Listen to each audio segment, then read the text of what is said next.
सो hey guys, कैसे हो आप सभी लोग। Welcome back to my channel AG anime manga. Demon empire की एक और बिल्कुल नई एपिसोड के साथ हाजिर हूँ, जो कि होने वाली है एपिसोड नंबर 235 का पार्ट 2। तो शुरू करने से पहले अगर आप लोगों ने अब तक मेरे चैनल को सब्सक्राइब नहीं किया है तो जल्दी से जाकर के वीडियो को लाइक करके चैनल को सब्सक्राइब कर दें, हो सके तो वीडियो को शेयर कर दें। शुक्रिया। एंड शुरू करते हैं हमारा आज का ये वाला एपिसोड। तो जैसा की लास्ट एपिसोड के एंड में हम लोगों ने देखा, सर लैंग ज़ूफेंग की ये बात जान करके काफी ज्यादा हैरान होते हैं कि ज़ूफेंग पहले से उनके सारे प्लान्स के बारे में जानता है और जानबूझ करके उनके इस प्लान में फंसने के लिए आया हुआ है। इधर ज़ूफेंग भी हंसते हुए होंगफू किंगटियान से कहता है कि आज यहाँ पे मैं नहीं बल्कि तुम खुद ही अपने आप को हराने वाले हो और मुझे यहाँ पे जीत दिलाने वाले हो, क्योंकि तुम लोगों ने सबसे पहले मुझे ढूंढ करके मारने के बारे में सोचने की वजह अपना ब्रेक थ्रू करने के बारे में सोचा, इसीलिए आज तुम यहाँ पे मेरे हाथों से मरने वाले हो। तो अब इसके आगे की स्टोरी हम लोग आगे देखेंगे। ज़ूफेंग की ये बात सुनकर के होंगफू किंगटियान काफी ज्यादा गुस्सा हो जाता है और उससे कहता है कि तुम झूठ बोल रहे हो, ऐसा बिल्कुल भी नहीं हो सकता, तुम क्लियरली फेकिंग कर रहे हो और अब ऐसा करने की वजह से मैं खुद पर्सनली तुम्हें खाक में मिला दूंगा, जिसके बाद मैं देखूंगा कि आखिर तुम कैसे मेरा मजाक बना पाते हो। होंगफू इतना कहते ही अपनी पावर्स को रिलीज करते हुए ज़ूफेंग के ऊपर अटैक करने के लिए आगे बढ़ता है। तभी जैसे ही होंगफू का पंच ज़ूफेंग के काफी ज्यादा करीब पहुंचने वाला होता है, उसी वक्त ज़ूफेंग भी ये देख एक हल्की सी स्माइल पास करता है। ज़ूफेंग के भी इतना करते ही होंगफू किंगटियान भी वहीं पे उसी जगह पे रुक जाता है, बिल्कुल स्टैचू की तरह, और उसका पंच और वो बिल्कुल भी आगे की ओर मूव नहीं कर पाता।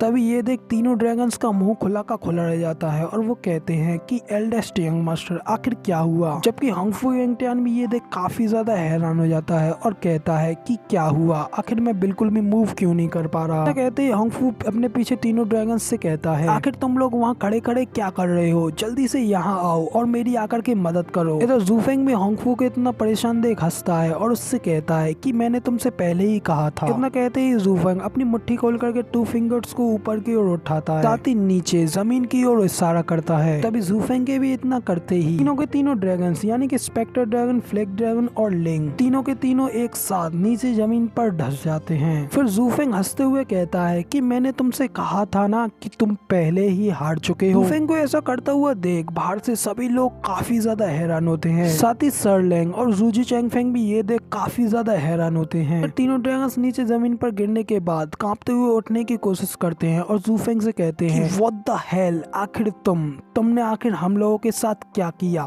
ज़ूफेंग उन सब लोगों की ऐसी हालत देख और भी ज्यादा जोरों से हंसने लगता है। होंगफू किंगटियान को वहीं पे एक जगह पे स्टैचू बना हुआ छोड़ करके उसके आगे से बढ़ते हुए उससे कहता है, एल्डेस्ट यंग मास्टर, तुम्हारे फादर ने तुम्हें इस प्रोविडेंस पर रूल करने के लिए एक किंग बनाया है, और क्या ये हो सकता है कि तब तुम एक बच्चे थे जब तुम्हारे एल्डर्स ने ये नहीं बताया था कि मेरे जैसे एक डीमन स्ट्रेंजर से कभी भी उससे उसकी कैंडी नहीं लेनी चाहिए। ज़ूफेंग की ये बात सुनकर के होंगफू काफी ज्यादा हैरान होते हुए उससे कहता है कि क्या कहा तुमने, कहीं इसका मतलब वो पिल्स, तुमने जरूरी उन पिल्स में कुछ किया। ज़ूफेंग होंगफू की बात सुनकर के कहता है कि हाँ, कांग्रेचुलेशन, तुमने ये पता लगा लिया कि ये सब जो भी कुछ हो रहा है वो उन ब्रीमिंग सीक्रेट पिल्स की वजह से ही है। मैंने उन पिल्स के अंदर एक छोटी सी चीज उनके अंदर छोड़ दी थी, इसलिए तो मैं तुमसे ये कह रहा था कि जैसे ही तुमने अपने रेडिएंट स्टेट में एंटर कर गए, तुम ऑलरेडी पहले ही इस फाइट को मुझसे हार गए। ज़ूफेंग की ये बात सुनकर के तीनों ड्रैगन्स काफी ज्यादा हैरान और परेशान हो जाते हैं कि होंगफू किंगटियान यही सोच रहा होता है कि आखिर ज़ूफेंग ने ये सब कैसे किया और कैसे ये सब पॉसिबल हो पाया। ये सब सोचते हुए होंगफू किंगटियान अपने मन में ही कहता है कि लेकिन शायद मैं अब ये समझ गया, जब मैंने ज़ूफेंग के सीधे हाथ को इतनी आसानी से तोड़ दिया तो वो कोई संयोग की बात नहीं थी। तभी होंगफू कहता है कि नहीं, ऐसा नहीं हो सकता, तो क्या इसका मतलब ये है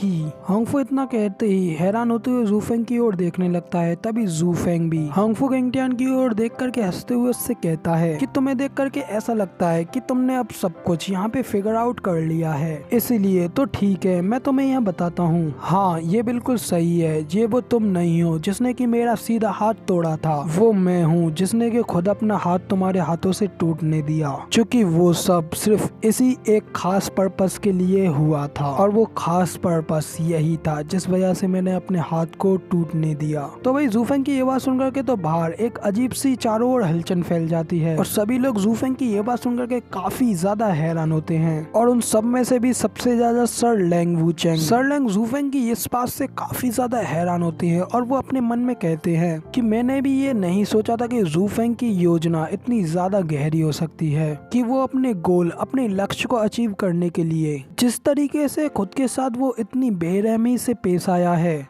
उसकी इस चीज ने तो मुझे भी पूरी तरीके से डरा दिया है। तो सर लैंग जूफेंग की इस बात से काफी ज्यादा डर जाते हैं। तभी जूफेंग की ओर दिखाते हैं, वो हंसते हुए कहता है कि सच में तुम्हारे लिए ये बात काफी ज्यादा चौंका देने वाली है ना। फिर जूफेंग उन लोगों को आगे बताते हुए कहता है कि मैं ये बात पहले से जानता था कि मैं तुम लोगों के साथ तुम्हारे लिए एक बिल्कुल भी सही मैच नहीं हूँ, इसीलिए मैंने यहाँ थोड़ा सा खाना बनाया और तुम सभी लोगों को डिनर के लिए इनवाइट किया। इसीलिए तो विक्ट्री तुम लोगों के सिर पर चढ़ गई और प्राइड से तुम्हारा लॉर्ड गार्ड भी झुक गया। साथ ही तुम लोगों ने सोचा था कि मैं अपनी आखिरी सांसें ले रहा हूँ, इसी वजह से तुम लोगों को लगा कि अब यहाँ पे सारा खतरा टल गया है और फिर तब तुम लोगों ने उन छेड़छाड़ की गई पिल्सों को अपनी वीकनेस के सबसे ग्रेटेस्ट मूवमेंट पर खा लिया था और वही मूवमेंट तुम्हारी हार का सबसे बड़ा पल था। इधर सर लैंग जूफेंग की ये सारी बातें सुन काफी ज्यादा गुस्सा हो रहे होते हैं और कहते हैं कि मैं हार गया। सर लैंग गुस्से में अपने मन में कहते हैं कि मैं अपने पूरी लाइफ में एक स्कैमर और एक प्लॉटर रहा हूँ और मेरी ये पूरी लाइफ हमेशा मेरे प्रोजेक्शन और मेरे अनुसार ही चली है, लेकिन ये जूफेंग इसने फाइनल मूवमेंट्स पे इस पूरे खेल को पलटने में कामयाब रहा और अब जब मैं अपने इस फाइनल मूवमेंट पर सबसे महत्वपूर्ण लड़ाई को जीतने से चूक गया तो मेरी यहाँ तक पहुँचने वाली सारी जीतें भी बिल्कुल ही व्यर्थ रहीं। इधर जूजी चैंगफेंग भी सर लैंग को ऐसा देख उससे कहते हैं कि सर लैंग ये सब देख करके मुझे ऐसा लग रहा है कि आपने सिर्फ जस्ट एक मंकी से पंगा नहीं लिया है बल्कि एक ग्रेट शेंग यानी कि ऋषि से पंगा लिया है जो कि बिल्कुल हेवन से पंगा लेने जैसा है। प्राइम मिनिस्टर जूजी चैंगफेंग की ये बात सुनकर के सर लैंग और भी ज्यादा घबरा जाता है। बदले में इस बात का उनको कोई भी जवाब नहीं दे पाता। सर लैंग पहली बार अपने गुस्से को दबा करके सिर्फ वहीं पे खड़े रह जाते हैं। इधर वापस अंदर होंगफू किंगटियान को दिखाया जाता है जो कि अभी भी गुस्से में जूफेंग से कहता है कि ये बिल्कुल इम्पॉसिबल है। मान लो अगर हम लोगों को ये पता ही नहीं चलता कि तुम्हारे उस कटे हुए हाथ में ड्रीमिंग सीक्रेट पिल्स रखी हुई हैं और हमें वो पिल्स मिलती ही नहीं तो फिर तो तुम्हारी पूरी की पूरी प्लानिंग और जो कुछ भी तुमने यहाँ पे ये सब करने के लिए अपना सब कुछ खोया वो सब बिल्कुल पूरी तरीके से व्यर्थ जाता। साथ ही तुम्हारा वो हाथ भी खोना बिल्कुल ही बेकार जाता। इसके अलावा उन गोलियों को स्पष्ट रूप से उनके हेड्स को मास्टर फेंग क्यूआई की सील से बंद किया गया था। इधर सील के बारे में सोच करके अचानक से होंगफू किंगटियान काफी ज्यादा हैरान हो जाता है और अपने सामने खड़े एक बंदे से कहता है कि तो इस सब में सिर्फ तुम्हारा हाथ है। जूफेंग भी होंगफू को ये सब जानता हुआ देख उसकी तरफ हंसने लगता है और हंसते हुए कहता है कि हाँ तुम बिल्कुल सही सोच रहे हो। जूफेंग के इतना कहते ही हमारा ये वाला एपिसोड यहाँ पे हम कंप्लीट करते हैं। तो वीडियो पसंद आई हो तो यार एक लाइक कर देना, साथ ही कमेंट करके बताना कि हमारा ये वाला एपिसोड आपको कैसा लगा और जल्दी से इसका नेक्स्ट पार्ट देखने के लिए चैनल को सब्सक्राइब जरूर से कर लेना। जिसके बाद मैं मिलता हूँ आपसे अगली वीडियो में, तब तक के लिए टाटा बाय बाय, फिर मिलते हैं।